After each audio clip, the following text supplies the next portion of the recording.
Today we're going to do a diagnosis on a 2002 Acura 3.2 TL. Our client's complaint is that the check engine lamp's on, the vehicle otherwise runs fine. We're going to go through the whole diagnostic process and you're going to get to see just what's involved in diagnosing a check engine lamp concern.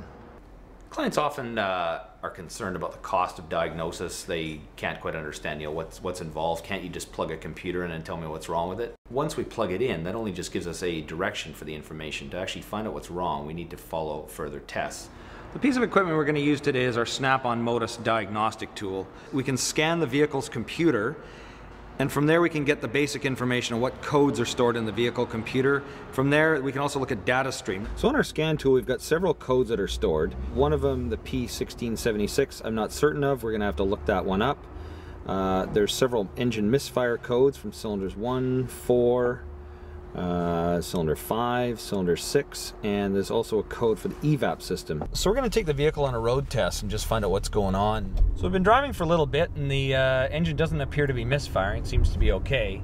So as I'd mentioned when we had the scan tool hooked up to the vehicle, we've basically got trouble codes that are in 3 different systems of the vehicle. The first one we've got is this P1676, which is basically a communication issue between the transmission computer and the vehicle computer. The second issue, we have all our P301, 302, those are engine misfire codes. The P1456 evap code seems to be that the fuel cap has been a very common cause of failure on this vehicle. So our first code we're going to look for is the 1456 evap code, which is very commonly caused by a loose gas cap or defective gas cap. First thing we're going to do is just inspect the cap, find out whether it's tight enough or not. And actually in this case it's not very tight. Visually the cap seal looks fine, the cap looks okay, so what I'm going to recommend is that we actually advise the client to make sure he keeps his fuel tank cap tight. We've cleared the trouble codes. If it returns, then we're going to have to do further diagnostic on the system. So for the next part of our diagnosis, we're going to investigate the cause of those P301, 304, 305, and 306 codes, which are all engine misfire codes. I've had a discussion with the client. He doesn't recall having had his spark plugs replaced, so that's something we're going to have to look at. We're going to do a visual inspection of the ignition coils, test the coils, and visually inspect the spark plugs. We're going to start with removing the plastic engine cover to access the ignition coils. One by one, we're going to take out the coils.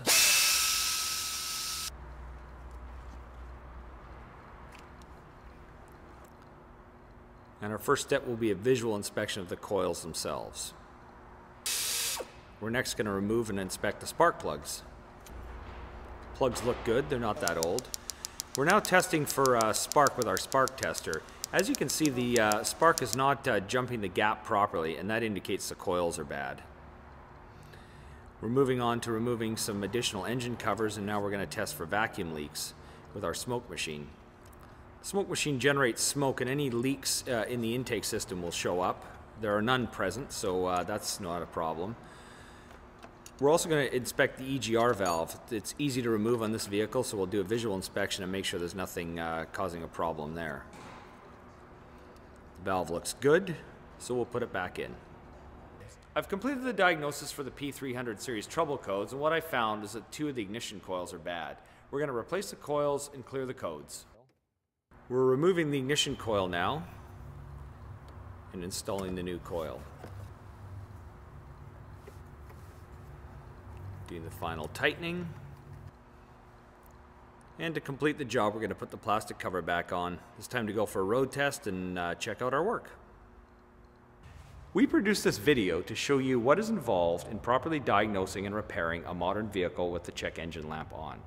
The test procedures are different for every vehicle and every type of concern, but the basic principle is still the same, that it is not a matter of simply plugging in a diagnostic computer and having it tell us what is wrong.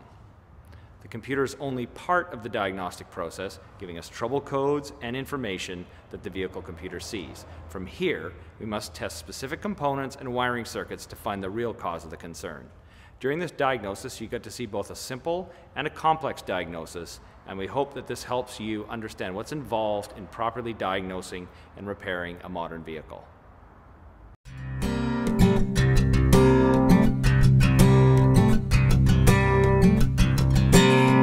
Thank you.